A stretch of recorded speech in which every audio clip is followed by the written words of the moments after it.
আসসালামু আলাইকুম রহমতুল্লাহ। প্রিয় দিনী ভাই ও বোনেরা, আশা করি সবাই ভালো আছেন। আমি আলহামদুলিল্লাহ ভালো আছি।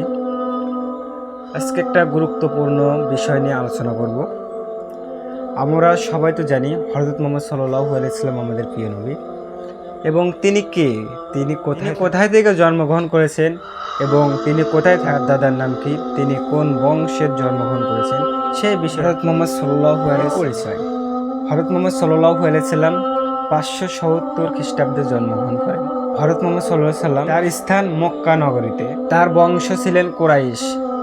তার দাদার নাম আব্দুল মুত্তালিব, পিতা আব্দুল্লাহ, মাতা আমিনা, দুধ মা হালিমা, ডাক নাম আল আমিন। তার মা তাকে নাম দেন আহমেদ। এবং আপনাদের কাছে একটা প্রশ্ন হয়ে গেল, তার চাচার নাম কি?